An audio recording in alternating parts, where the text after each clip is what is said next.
Hello all and welcome back to the Basics Academy channel. So in our previous video, we have created the Vault smart contract on the lines of how Zignaly works. And in this video, we are going to create our VaultFactory.sol smart contract. So let us get started. The first thing that the AI asks is, write the full VaultFactory.sol, remember ownable two-step, clones library, user address as salt, mapping plus array for registry, and the vault created event.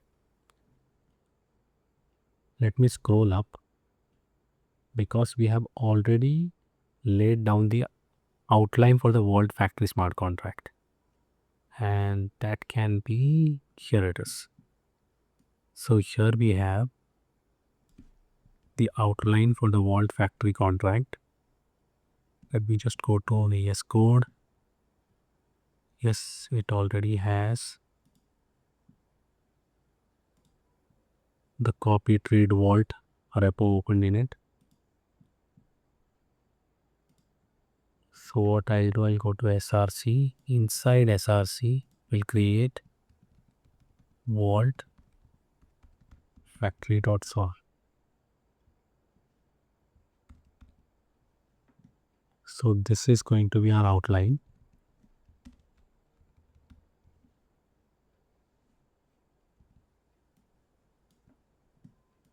Let me split right. Also open Vault.sol. So from here, I'll copy the license identifier and the Solidity version. And then we have to inherit this from ownable two-step. It will inherit from ownable two-step protocol. Okay. After that, let us go to the latest message, which says ownable two-step and clones. So first, you will have to identify where can we find ownable two-step. Okay, so ownable two-step is at the same level of ownable upgradable. What I'll do, copy this line, and instead of ownable upgradable, we will rename the contract to ownable two-step upgradable. Then after that, we should also get hold of the clones contract. Where can we find the clones contract? Inside access, extensions, no, manager, no. Then meta.tx, no. Mocks, no. Utils, cryptography, introspection, okay. Vendor, no. Proxy, utils, it is initializable and UUBS upgradable. Where can we find Clones.sol? This is our contracts, cross-chain, finance, not finance, governance, extensions, not in utils, meta.tx, not in meta.tx. Let me ask OpenZeppelin clones smart contract location.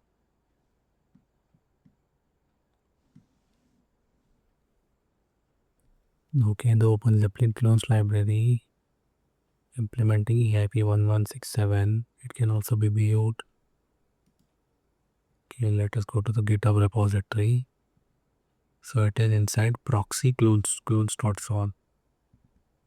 See, here we are inside proxy, and inside proxy we don't have clones.sol. I think it will be inside lib.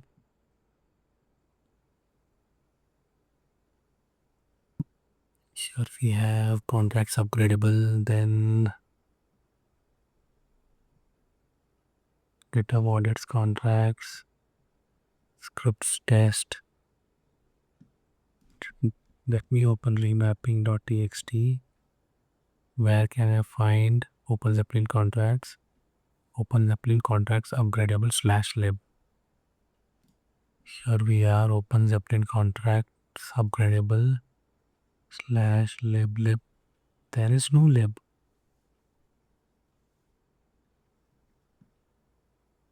lib/OpenZeppelin contracts upgradable /lib. Now inside this there is no lib directly.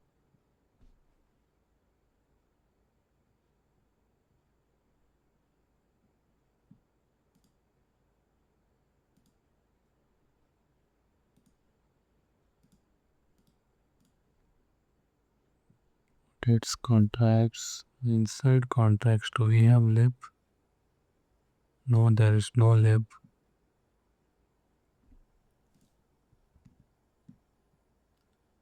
Zeppelin contracts /proxy/clones.sol. Okay. Our Vault factory will not be a upgradable contract. It will be an immutable contract. And where can we find the reference for OpenZeppelin contracts? It says start from lib. We are here at lib, and inside lib it says OpenZeppelin contracts upgradable. This is OpenZeppelin contracts upgradable. Expand that. Then we have a lib directory, but here I cannot find any lib directories. Here we cannot find any lib directories. Upgradable. Here inside contracts. Let me do a force install.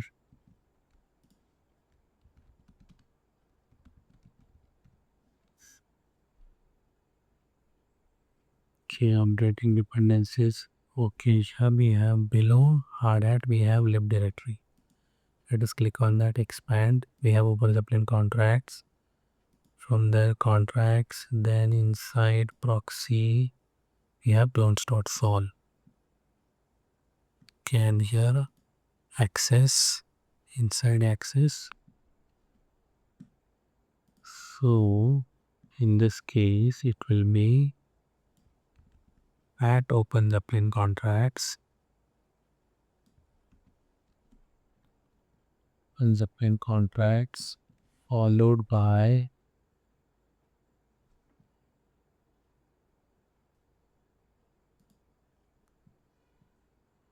lib OpenZeppelin contracts enable two-step.sol. So at OpenZeppelin contracts,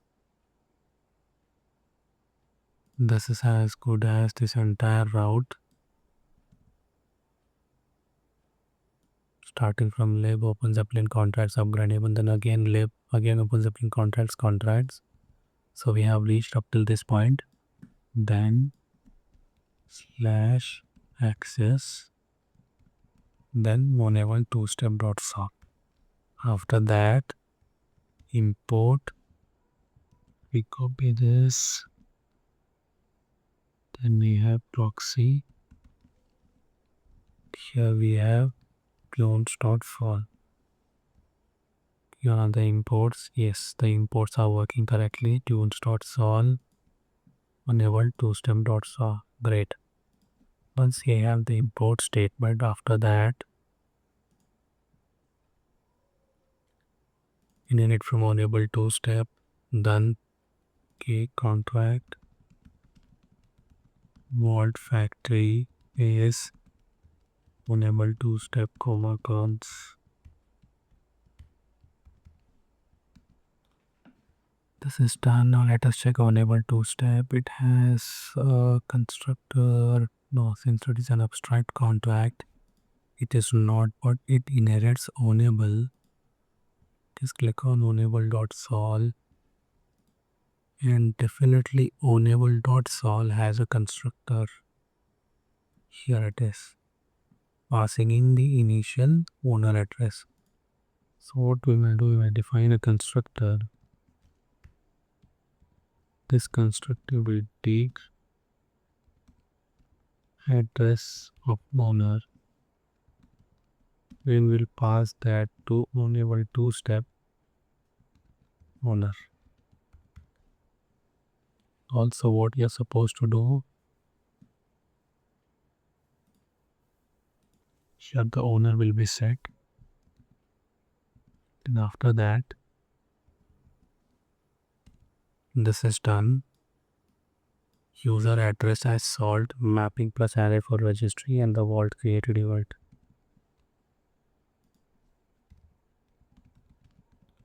We what created address indexed creator comma address indexed vault.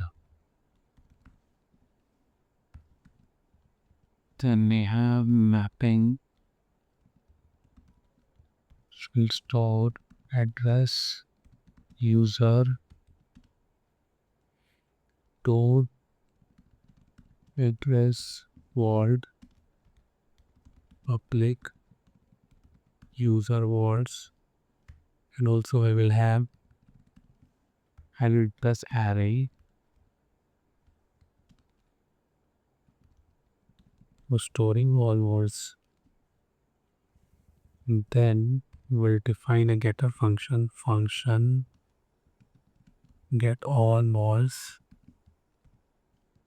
This will be external audio returns an array of addresses. Memory vaults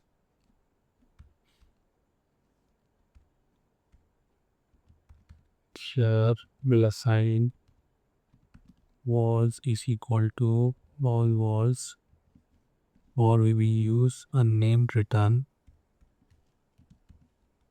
just call return all was. This is done. Then we create a function createVault external view returns address. Also, we have to add a function get create to address function get create to address external view returns address. This will internally call predictDeterministicAddress. Let us check the definition of predictDeterministicAddress. This will be found inside create2.sol, and that is defined inside utils. Okay, not here /utils. So we go one level up. From here we have the utils directory. Inside utils, create2.sol. Here we have create2.sol. Side create2.sol. We have a function deploy compute address. Okay, returns the address where a contract may be stored if deployed via deploy from a contract located at deploy. If deploy and is this contract's address returns the same value as compute address. So we said, let me check the OpenZeppelin version, because here we are saying we'll call the function predictDeterministicAddress, but there is no occurrence of predictDeterministicAddress inside create2 library. All we have is compute address, and the second is again compute address which take salt, bytecode hash, and the address of the deployer. So you will have to check the version of OpenZeppelin contracts. So for that, let me open Foundry.com. Side src outlet and get modules. So it says submodule OpenZeppelin Foundry upgrades. Then we have contracts upgradable. Let us open this. The latest release version is 5.6.1. Inside 5.6.1, let us go to contracts, and inside contracts we have proxy. No, not proxy, or directly go to utils. Inside utils, got it. We cannot find that contract here because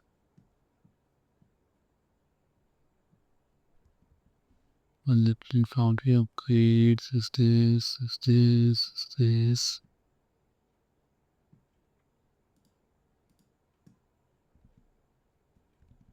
Let us push back.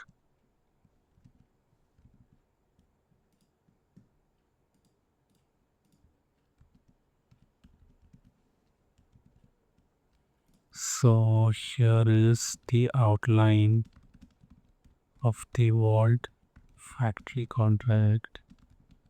However, as discussed earlier, we will be adding a get create to address function which would call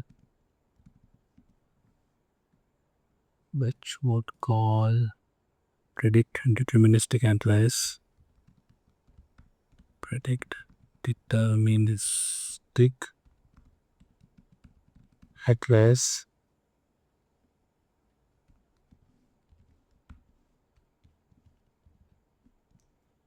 However,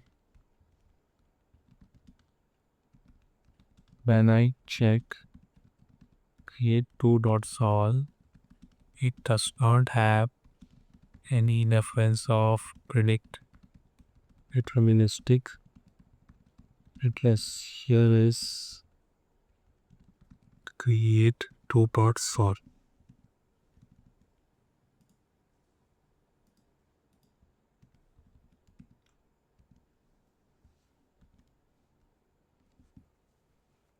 Let's hit enter.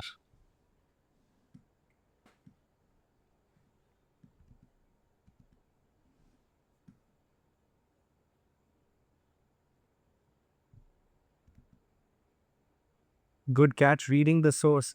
But create2.sol and Clones.sol are two separate libraries. predictDeterministicAddress lives in Clones.sol. Also, there's a design issue in your contract declaration. Clones is a library, not a contract. You can't inherit from it with these keywords. How should you use a library in Solidity instead? Create2.sol and Clones.sol are two different libraries. Who got it? Clones.sol is the one that has predict deterministic address. Here we check that Clones.sol predict non-deterministic, deterministic. Here it is. My bad. So it is a library. Address implementation, clone, address implementation. Okay. So I cannot inherit from Clones.sol. Instead, it says create2.sol and clones are two different libraries. Clones.sol is the one that has predict deterministic address also. There's a design issue in your inheritance can be spotted. Clones is a library, not a contract. You can't inherit from it with these clones. How should you use a library instead? Now Clones.sol. Let us verify the methods of Clones.sol. Okay.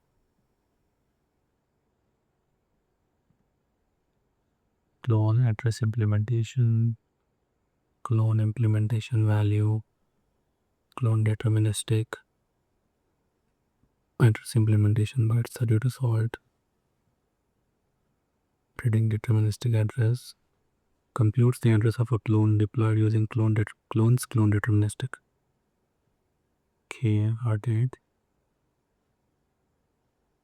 Predict deterministic address implementation bytes 32. Then clones with immutable arguments. Clone with immutable arguments. Clone deterministic with immutable args.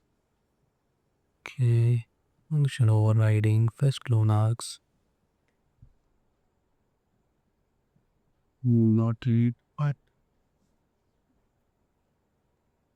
how do we use a library using use for what we use using? We use library using the syntax using x for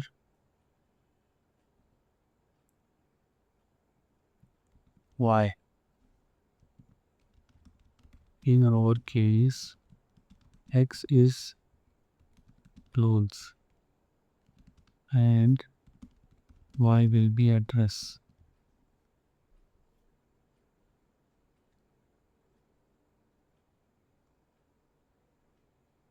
Exactly, using clones for address attaches all clones library functions to the address type. Now there are two more issues to fix before the functions. First, your constructor passes owner to ownable two-step, but look at how ownable two-step actually initializes. What does its constructor signature actually expect?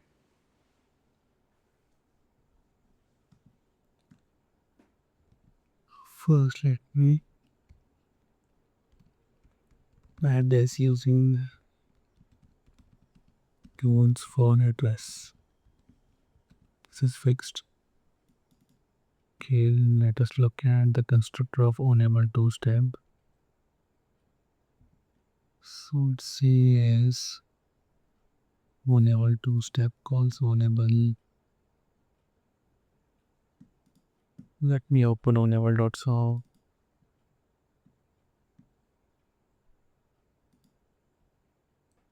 From constructor, it calls transfer ownership address ownership transfer.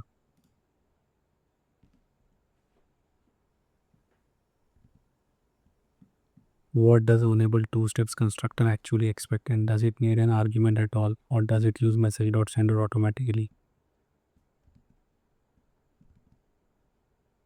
Ownable two step is ownable's constructor.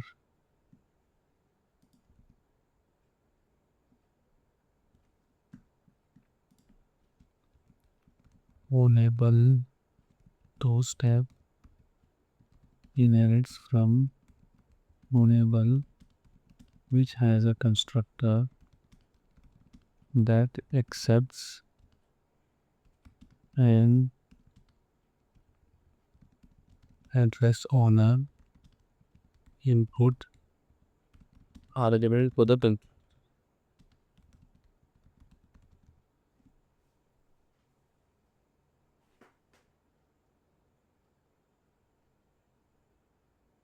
Correct ownable two-step chains to ownable which accepts the initial owner.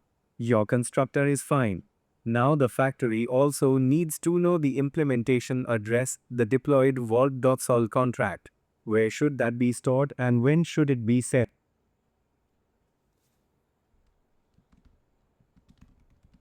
That should be stored in the state variable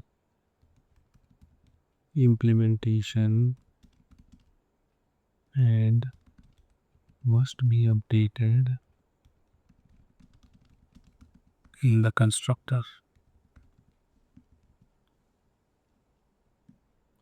Vault factory address public implementation secure VM address implementation We will also use custom error, invalid address.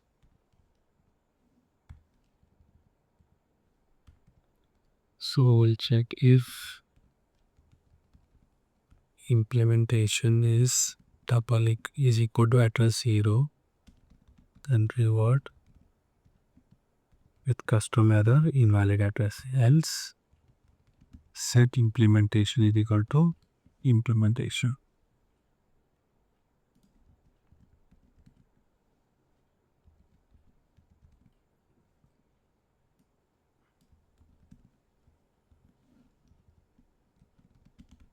The custom error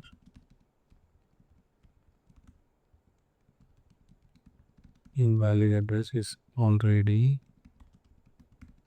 defined cutoff.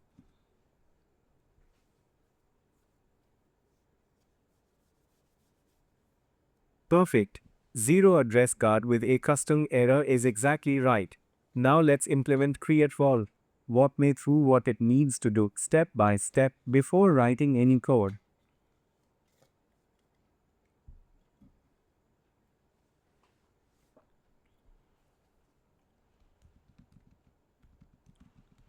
createVault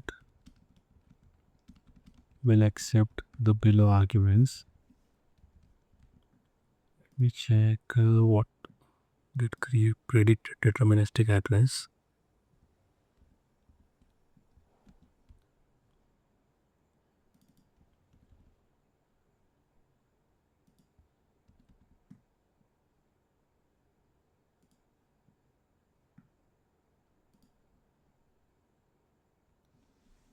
Address. Clone deterministic predict.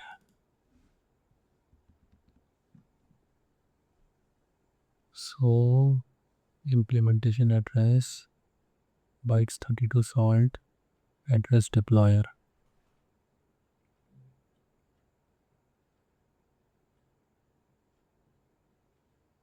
PredictdeterministicAddress address wants with immutable arguments long. Sure, we have our Vault.sol, right? So deposit function withdraw.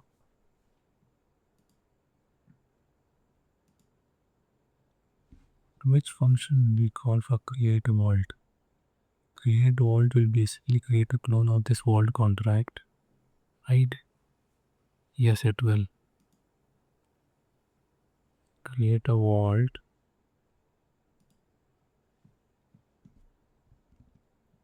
Walk me through what createVault needs to do step by step in PNG before any code. createVault will accept the below arguments.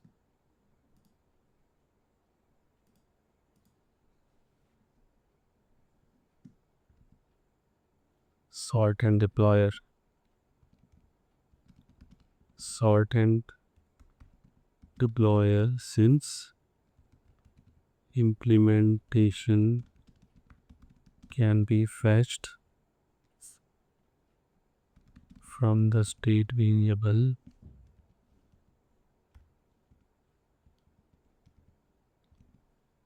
then inside clones we have a function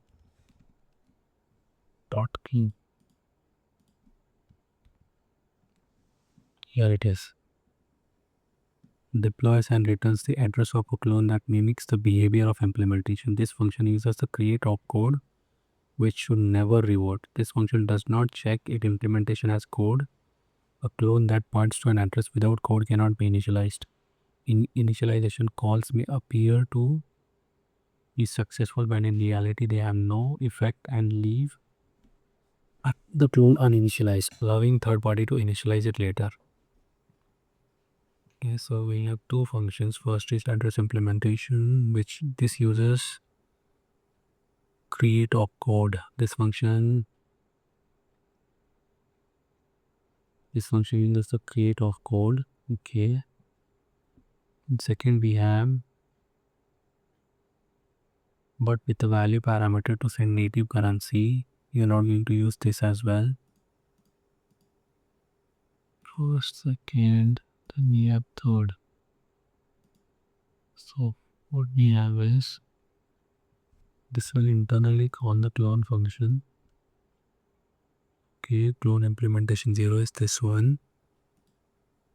Memory save, cleans the upper 96 bits of the implementation one, then packs the first 3 bytes of the implementation address with the bytecode before the address.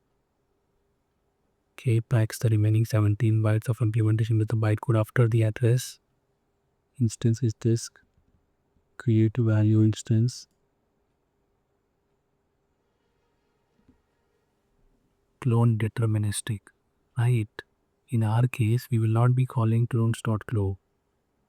We will be calling clone deterministic with implementation address and bytes 32 salt, wherein the salt will be the user's address.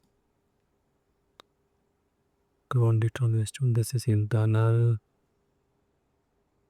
From where does clone deterministic is getting called? Oh, this is a library.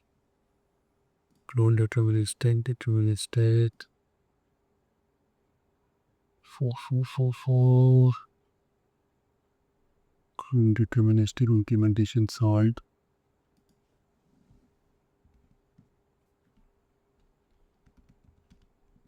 Then we will call clone deterministic with salt as deployers address and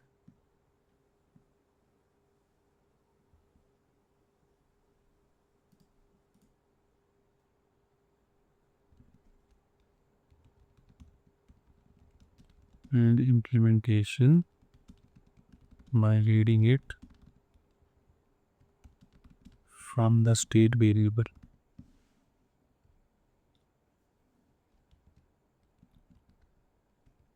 We will return the address of newly created vault, also event vault created event update the mappings user vaults and push it to update the mappings user vaults and push it to all vaults array as well.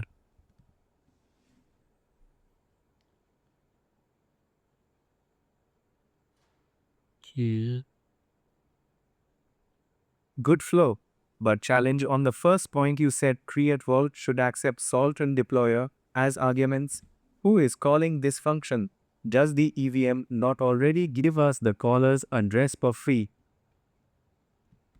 Yes, we can skip that and make use of msg.sender.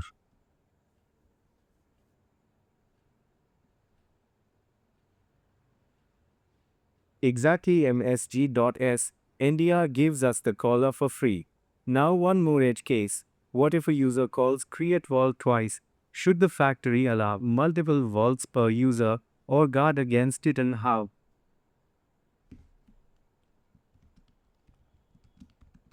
A user can have multiple vaults provided the protocol restricts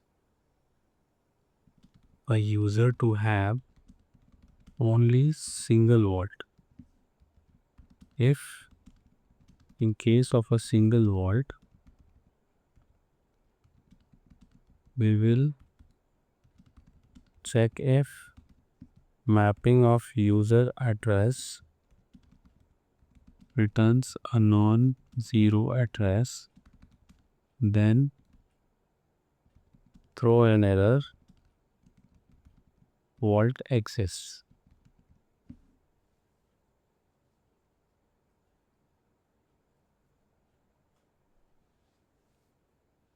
Exactly right. And here's why it's critical with create2 specifically, since the salt is the user's address. The second deployment would compute the exact same address. The EVM would revert anyway, but a king custom error is far better than a raw EVM revert. Now write the full createVault function. So here we have our createVault function, which I don't think we will also need.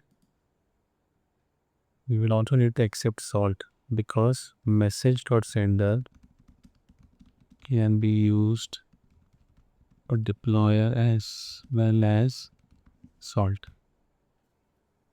So what we have is first we will check if vault exists. So error vault exists.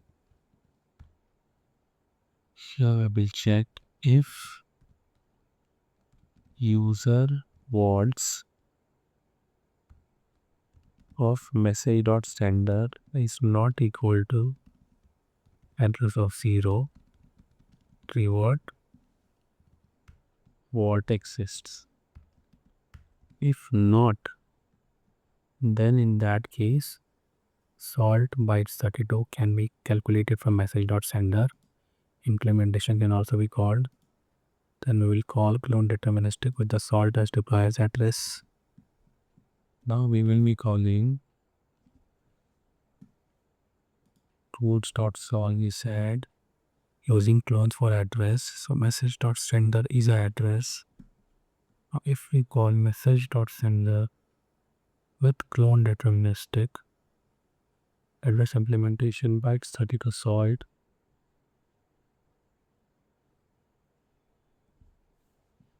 let us check an example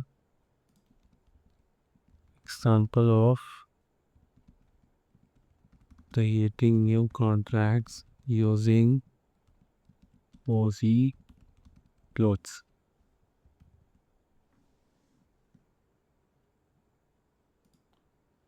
Here we have initialize done, factory contract, address public done. Okay, so proxy is clones.clone implementation. Initialize the clone contract with its specific state. Return proxy. Got it. So it is.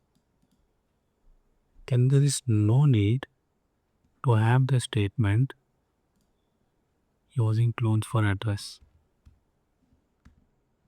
Since we are going to call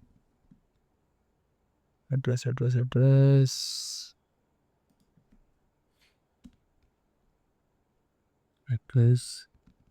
user vault.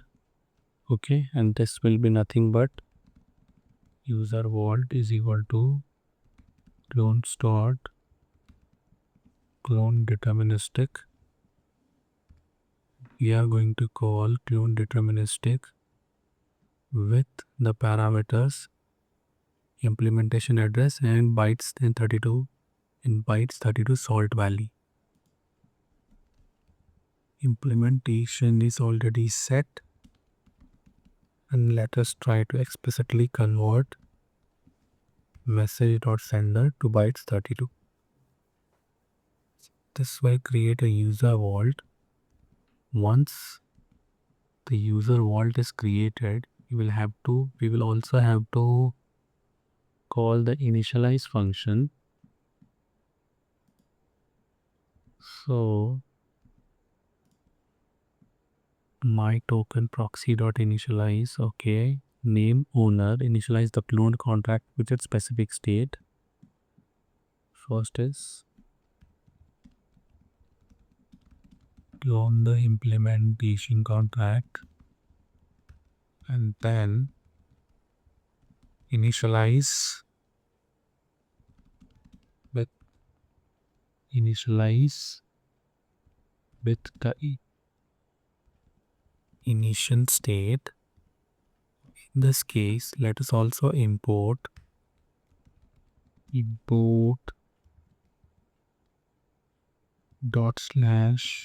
./vault.sol.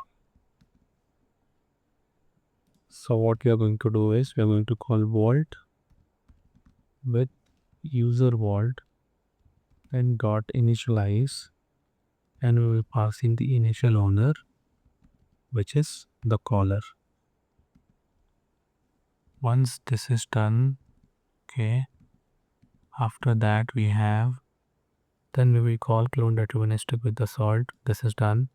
Update the mappings user vault and push it to all vaults array. Get the mapping, date to mapping, which is user vaults of message dot sender is equal to user vault, then all vaults dot push user vault.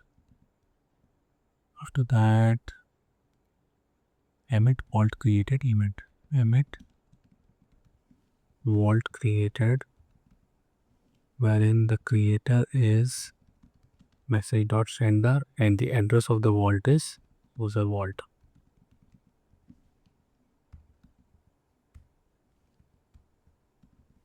Let us verify it. First we check whether a vault exists. If yes, revert vault exists. Then clone the implementation contract, tunes.clone deterministic implementation bytes set it to message.sender. If this doesn't compile, then we will convert message.sender to uint156 because this is already uint160 as it is address. We will convert uint160 to uint256, then we will convert that to bytes 32. After that we have vault, we call the initialize with the initial state, vault initialize message.sender passing in the initial owner for the vault contract. Then after that user vaults, we update the mapping, push the user vault into the array, and then emit the event vault created. Here is the full function. Here is the vault created function.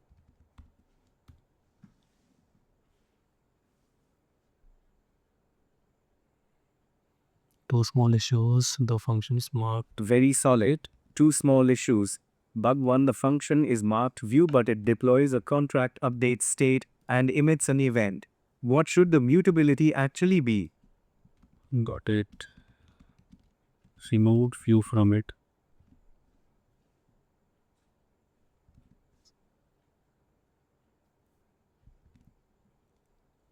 Good.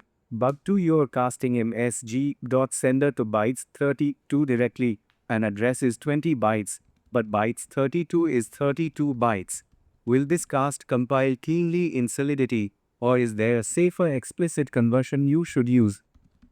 Yes, the safer explicit conversion would be bytes 32 first uint 160 of message.sender, then convert this uint 160 to uint 256 of message.sender. Let me copy this.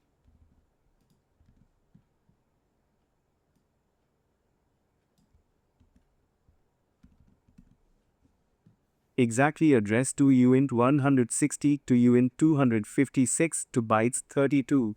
That's the correct explicit cast chain in Solidity. Direct address to bytes 32 won't compile. Now write get create to address using predictDeterministicAddress.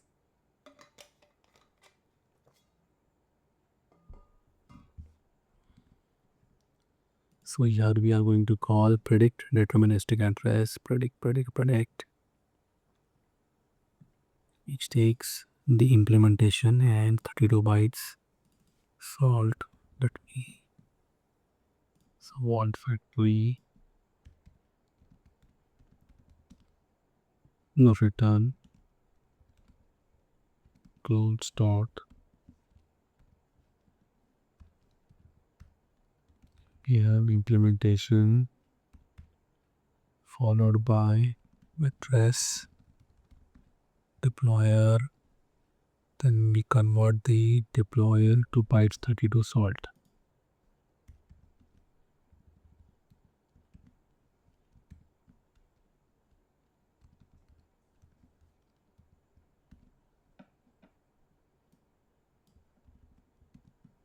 Here it is.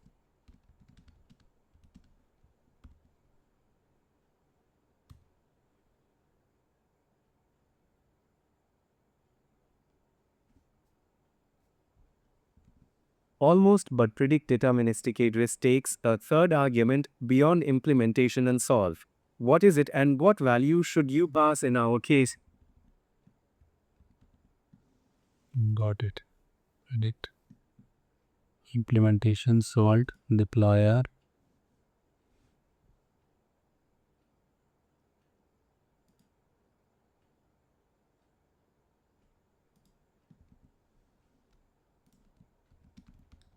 It will be address of the vault at key contract, which is address of this.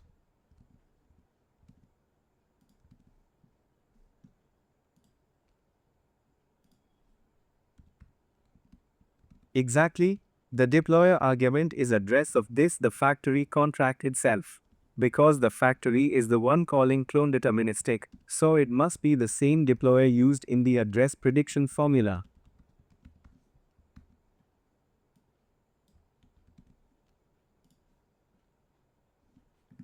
Okay, now let us compare. Let me copy this. Both contracts are complete. Now think about the Foundry test suite. What are the minimum test cases you'd want? Happy path edge cases and create to address prediction verification. Let me compile this first. Force compile, copy trade what it says Vault.sol expected semicolon. Line number 32. Where is 32? Here it is. 32. Force compile, got it. Here it says no arguments passed to the base constructor. Specify the arguments or mark VaultFactory as abstract. VaultFactory enable two-step constructor. We are passing, right? Enable two-step. Wrong argument. Count for modifier invocation. One argument given but expected one. Why is this happening? VaultFactory line number 19. Line number 19 is this. And this is not a modifier. Right? Constructor.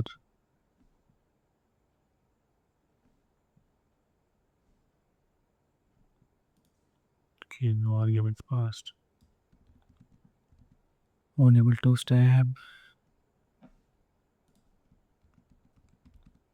Enable two-step.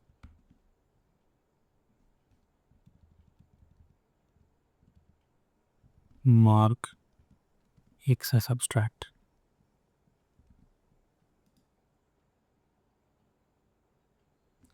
What are the minimum test cases you would want in Foundry test suite for the system? Think about the happy path, edge case, and the create to address prediction. This error happens because the standard non-upgradable ownable two-step contract expects an initial owner address in its constructor, but you are trying to use it inside an upgradable blueprint contract. Okay. Because OpenZeppelin clones uses initializers instead of constructors, you must import the upgradable version of ownable two-step instead. Upgradable version of ownable two-step instead. And two-step. Here we have, but we should use the version of ownable two-step upgradable. So it will be enable two-step upgradable. Yes, the contract exists, and then this contract inherits from ownable upgradable, and ownable upgradable has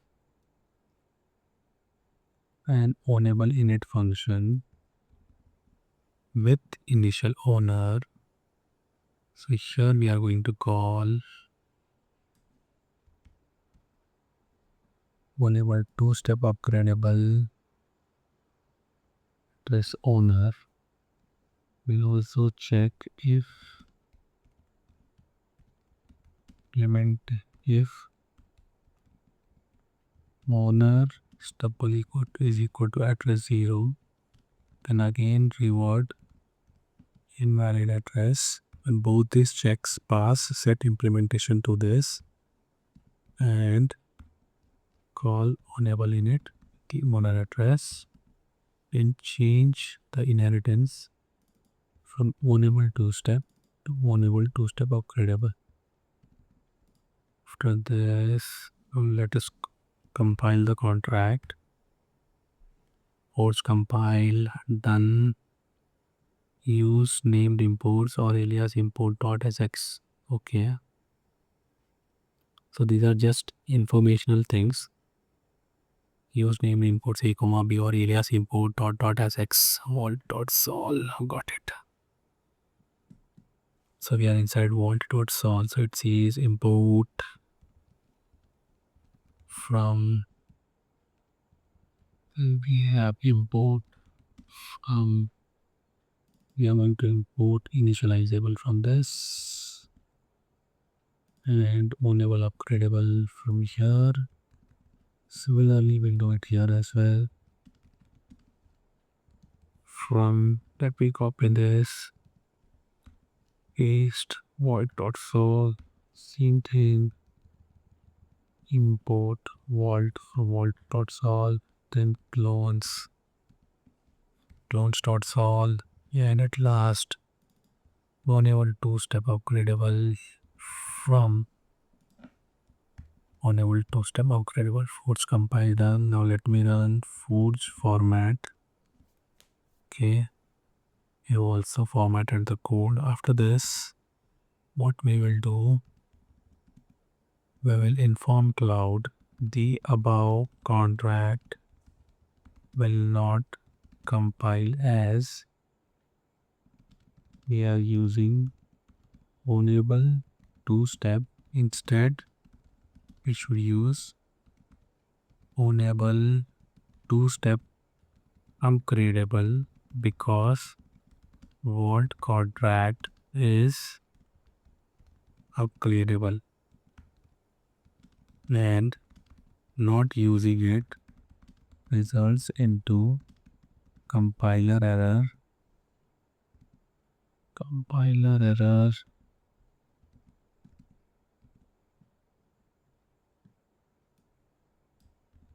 This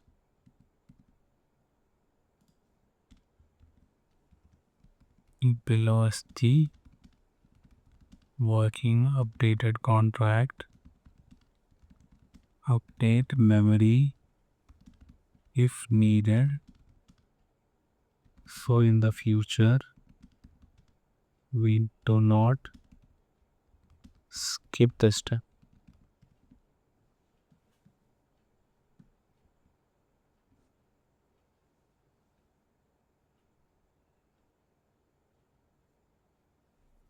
Good catch, memory updated so we never mix upgradable and non-upgradable OZ contracts again.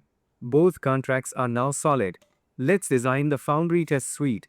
What are the minimum test cases you'd want? Happy path edge cases and create to address prediction.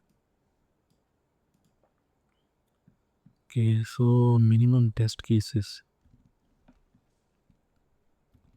Minimum test cases would be for Vault.sol, happy path,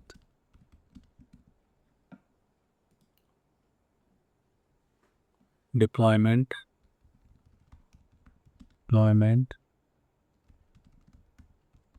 working as expected, then checking deposit and withdraw edge cases,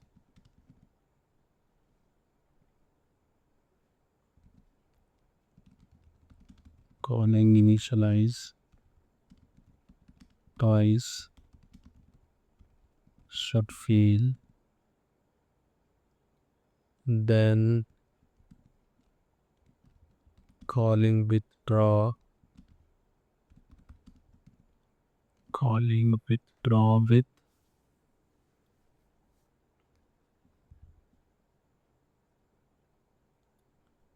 calling withdraw of it amount greater than balance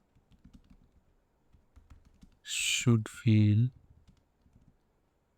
After that, if ether transfer inside withdraw fails, that should also fail.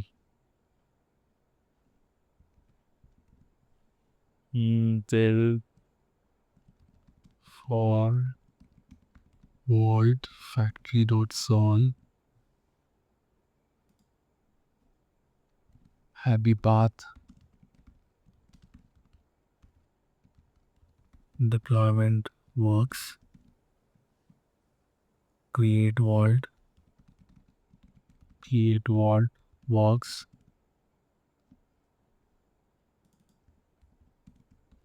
get to set get create to address returns the correct deterministic address, get all walls returns all the walls created successfully. Then edge cases would be deployment fails when owner or implementation is set to address 0. After that, create vault fails when vault already exists.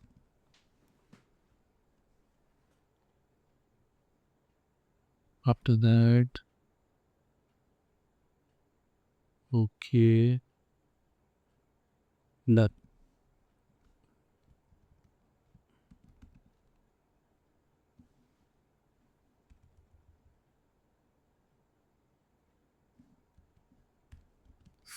this covers calling create to twice.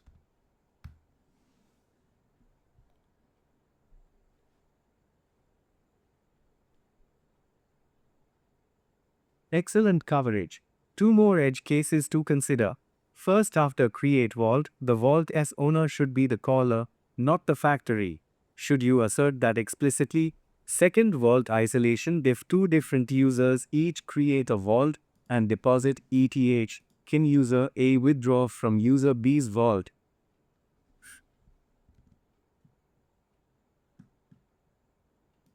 Should you add a test asserting vault ownership is the user, not the factory? Vault. Yes. Should you?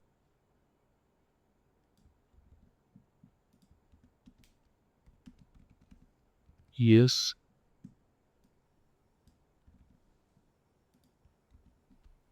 And a test asserting vault isolation between two users? Yes.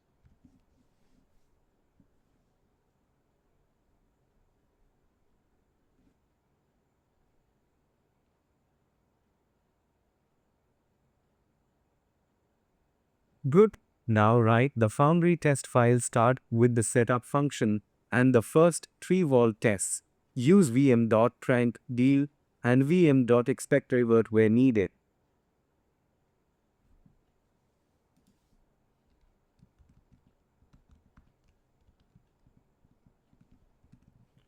So let me check. What factory is this? Test contracts.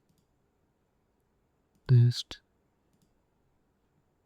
Okay, coming out of lab. We have test. So we have already written test cases for EIP 712 verifier contract, right? Wherein this is our setup function. Then we have invoked our different functions. After that, we called test execute. then test revert when signature is invalid, also test revert when signer is address 0, and then we have revert when replay attack happens. At the abstracted level, each test case has a setup function, and in order to impersonate account, we use the forge cheat sheet from the VM smart contract. So what I'm going to do right now is, whatever the test cases that we are going to write, I'm going to feed that to Claude as a command and ask it to write the unit test cases. And I let Claude to write the unit test cases. Once the test cases are completed, I'll just run over the test cases, explaining what each test case does. In this case, you're not going to blindly trust each and everything that Claude generates. We are going to verify each and every test case once Claude generates it successfully. So what I'm going to do is, here I am in VS Code. Inside VS Code, I'll launch Claude CLI and I'll ask Claude, you are a senior Solidity smart contract engineer. You are a senior Solidity smart contract engineer. We have to write unit test cases for the smart contracts Vault and Vault Factory. Here is a list of expected unit tests.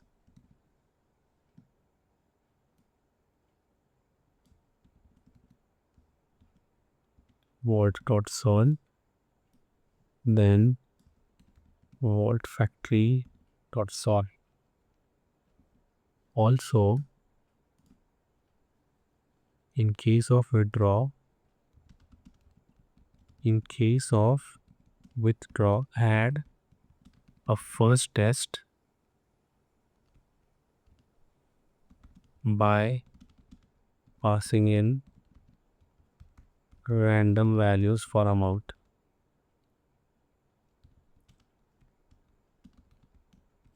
Note add comments wherever needed and refer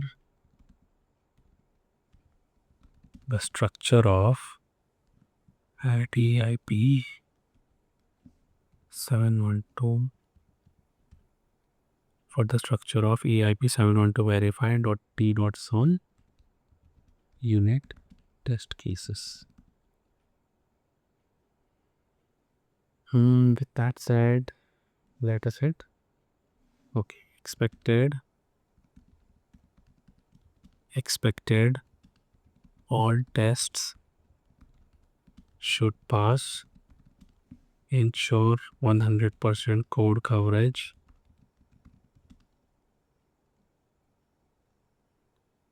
Expected all tests should pass. Ensure 100% code coverage. What can be fed? I think this will be enough.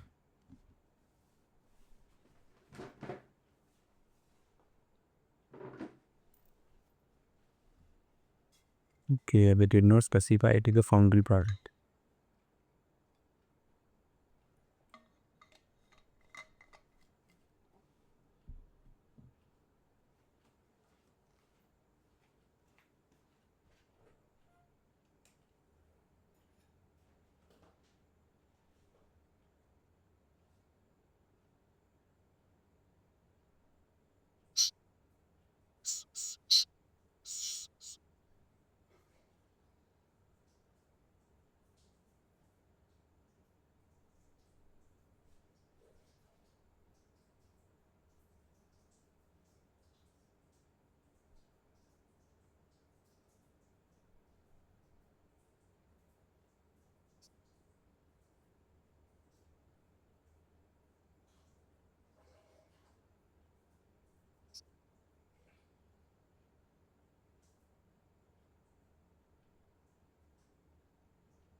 Okay, so it says, do you want to create Vault.t.sol?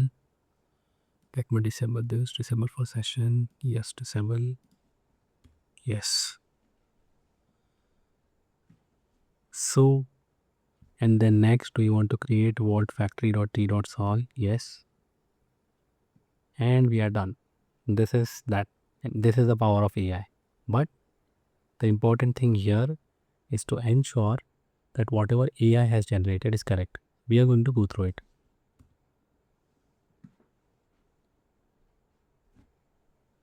So compiler run successful.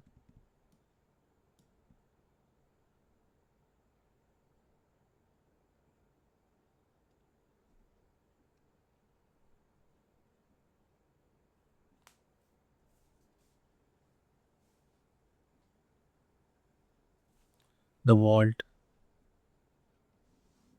What it says, do you want to make this edit? But why this edit? The conventional one word fix is to mark the constructor with the initializer modifier, which sets the initializing flag for the duration of the call. But what the vault test all pass, the vault factory setup fails with not initializing. This is a real bug in vault factory, not a test issue. The constructor calls ownable init owner, but in OpenZeppelin v5 upgradable, ownable init carries the only initializing modifier. It can only run while the contract is initializing. A plain constructor doesn't set that flag, so the factory reverts on every deployment. Okay. The conventional one word fix. This is important. Adding initializer to the constructor because ownable init makes use of the only initializing modifier, and when we do not pass in the initializer modifier, so this will always revert, making we will not be able to deploy our Vault factory contract. Let us click on yes.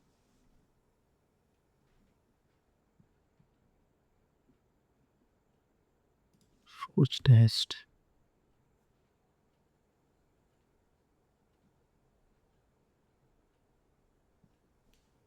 Okay, now let us run the forge coverage. So all the test cases are passing.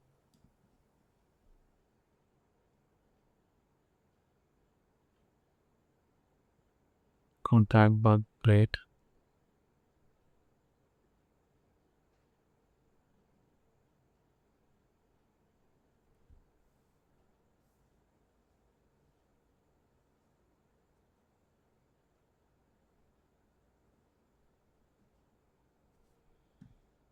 Okay.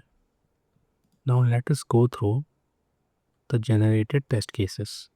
Prior to that, let me close all the open files, and then we are going to open vault.t.sol, right?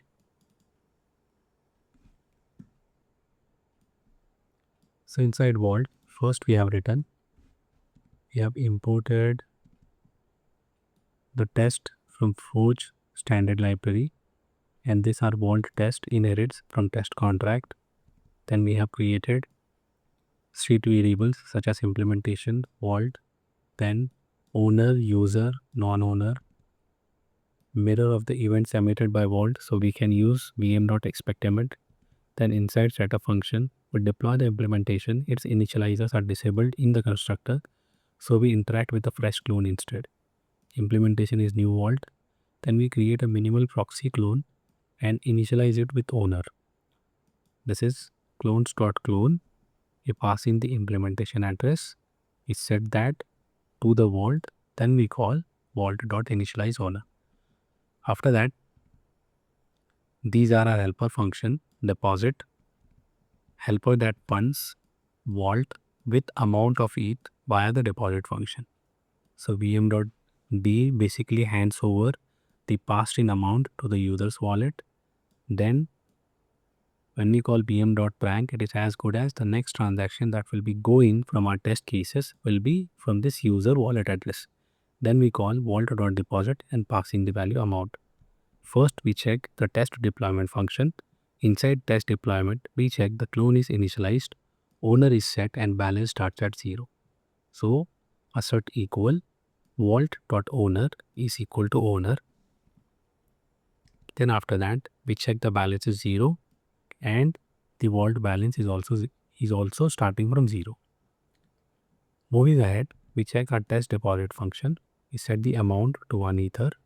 vm.wheel basically transfers 1 ether to the user account.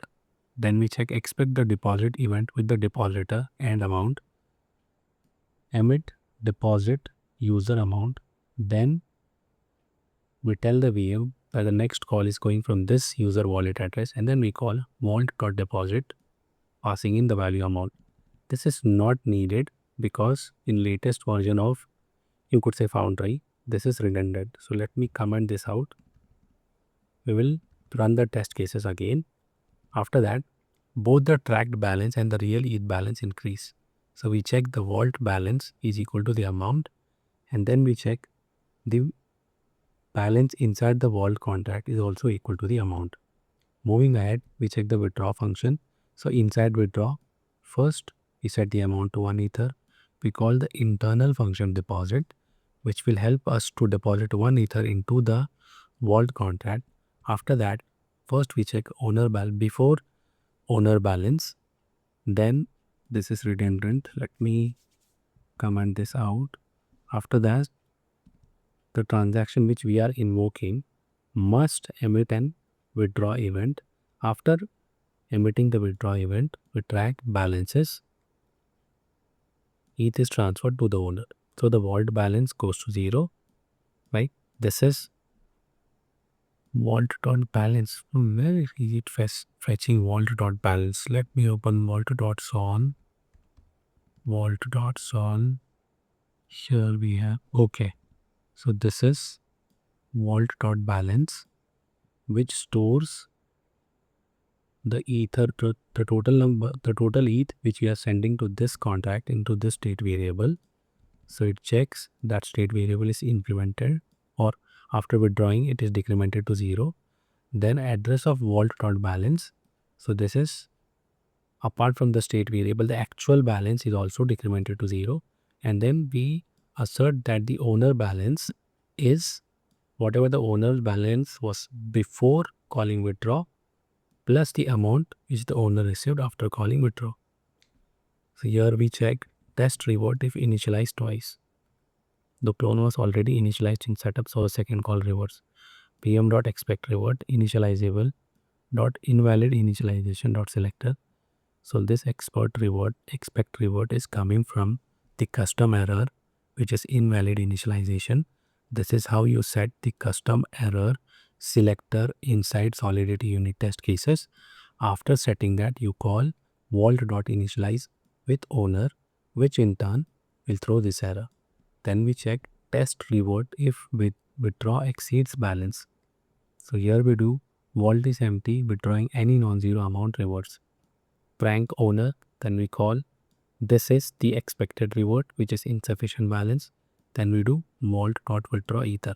Now see the difference between here. This is how you expect a revert from a custom error, and this is how you expect revert from a require statement. Then secondly, we have test revert if withdraw failed to transfer. In this case, let us take a look at the reject ether contract. Here we have defined a reject ether contract. Now this reject ether contract does not have a payable function or receive external payable function. Since it does not have a receive external payable function, this contract cannot accept ETH. So what we are doing is test if reject ether withdraw, test withdraw, then we have revert initialized, exceeds balance, deploy a vault owned by a contract that rejects ETH. So this is our reject ether contract. Then we are creating a rejecting vault, clones.clone, passing the address of the implementation. Then rejecting vault.initialize, address of the rejector, fund the vault so the balance check passes and we reach the transfer. So we have funded the vault. Then after that, the ETH transfer back to the rejector fields, withdraw field, vm.expectRevert, withdraw field, when we call rejector.call withdraw with the rejecting vault and the amount, because this rejecting ether contract does not accept ETH. Whenever you want to test the condition of failing ETH transfer, use this approach. Create a reject Ether contract and then call, you could say, message.sender.call on these contract. So this will help you to successfully test out failing ETH transfer unit test cases. Then after that we have test revert if non-owner withdraws. This is simple. We are passing the non-owner address, and here we are setting what the expect revert, you could say, bytecode is. This is how we set that, and then we call vault.withdraw 1 ether, which in turn will revert with these arguments. After that we are adding a first testing. What happens in case of first testing is we pass in a function argument. Now this function argument is determined by the Foundry framework at runtime, and it will pass in different values for UN256 amount and try to break or try to identify the scenario in which the withdraw function is breaking. If it successfully finds that, then what we have to do is we have to go back and fix that and fix those test cases, as we have commented this out earlier. So let me comment expectEmit, and now what we will do, create, here we have, so let me call forge test match contract vault.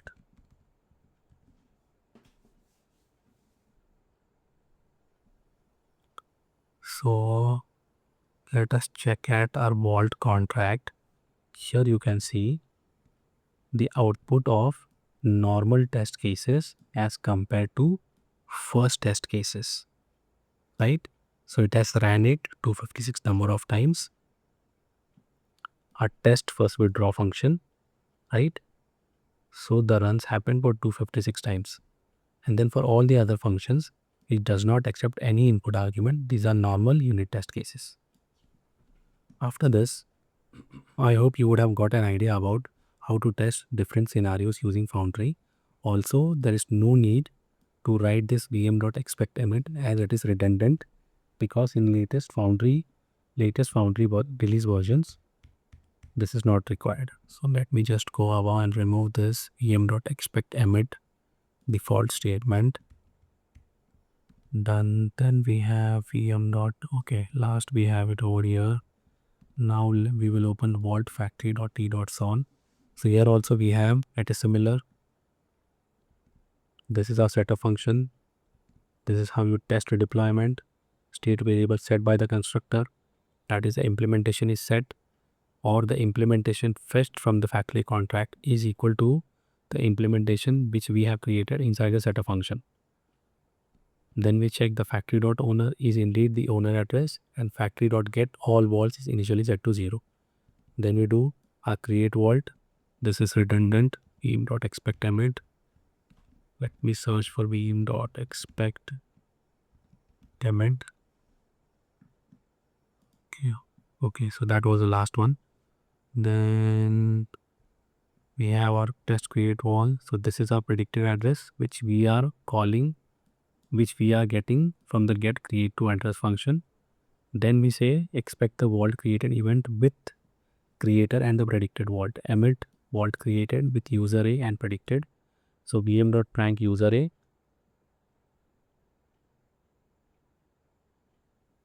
address vault, factory.create vault. After that, the deployed vault matches the prediction. So we compare that the vault, this which was returned by the create vault function, is equal to the predicted address which we have fetched in the step 1. Then the registry mapping and arrays are updated. Factory.user vaults of user A is equal to the vault. Factory.get all vaults is equal to 1. Factory.all vaults of 0 is equal to the newly created vault.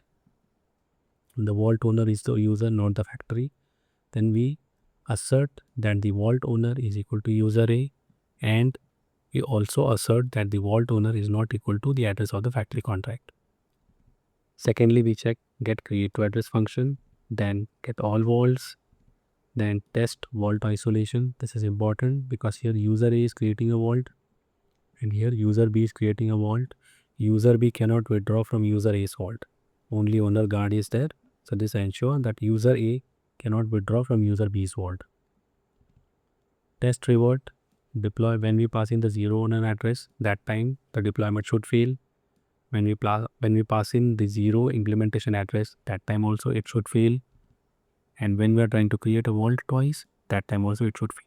So all the test cases are passing. Now let us give this to Claude. Perfect. After that we have VaultFactory.t.sol.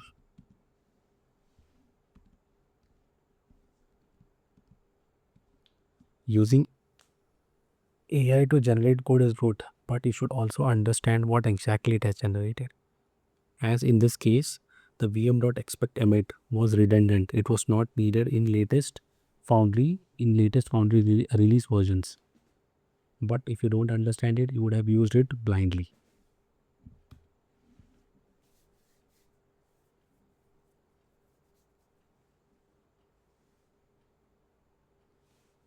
Excellent work.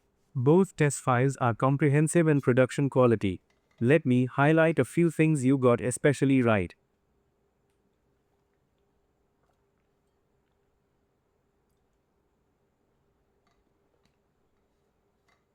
One question before we close the session. In test deposit, you call vm.expectEmit before the prank and deposit, but you are not passing the 4 Boolean arguments to expectEmit. Will this still work? And what do those 4 Booleans actually control? So what was the question? In test deposit, you call emit deposit user amount directly without vm.expect. Will Foundry actually assert? Yes, it will, because in latest Foundry release version vm.expectEmit is redundant.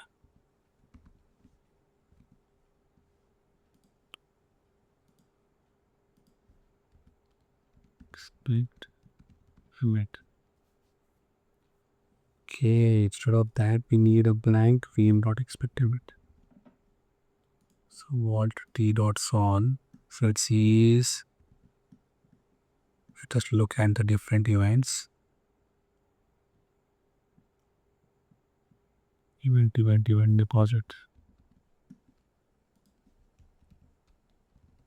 Bit deposit. So prior to this, you must have em.expectEmit and not pass in any default values.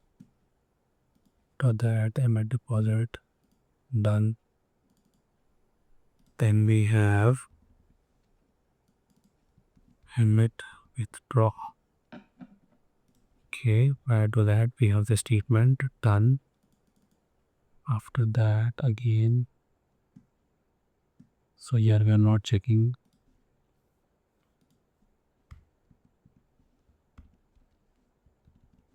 Not expect emit done. Then inside Vault Factory we have vault created. Yes, it will, because in latest Foundry release version vm not expect emit must be called in this way without any arguments. I have updated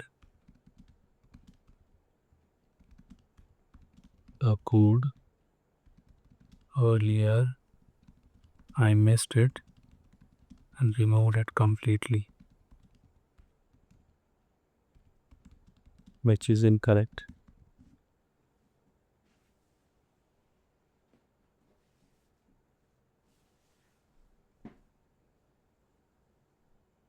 Good. So the modern pattern is vm.exe and.expectEmit with no arguments. Then emit the expected event, then call the function.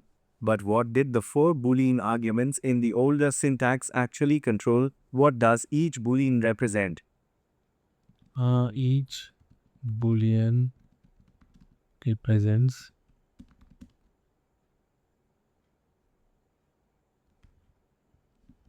Let me check that out. Foundry documentation.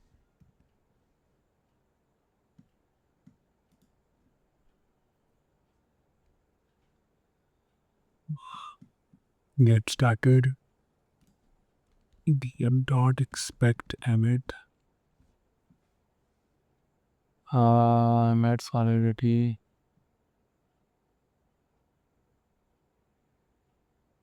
Plus key gotchas. Event sequence matching. When matching multiple events, they must be in order, but you can skip events for functional emitting. Valid, invalid. The expected event must be emitted by the next call. Next call must emit. Okay.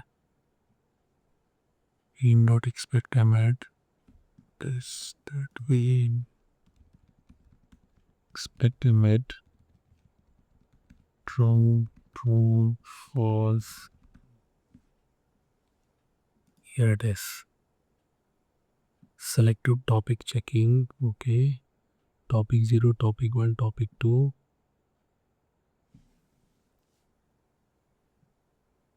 Check topic 0, topic 1, topic 2, but not topic 3. And check data.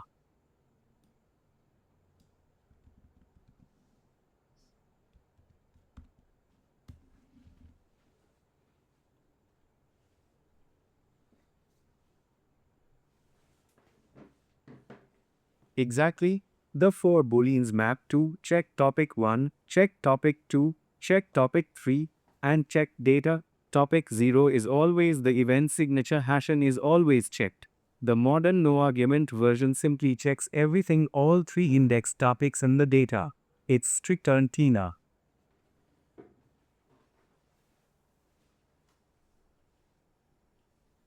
First is topic 1, first index param. Second topic 2,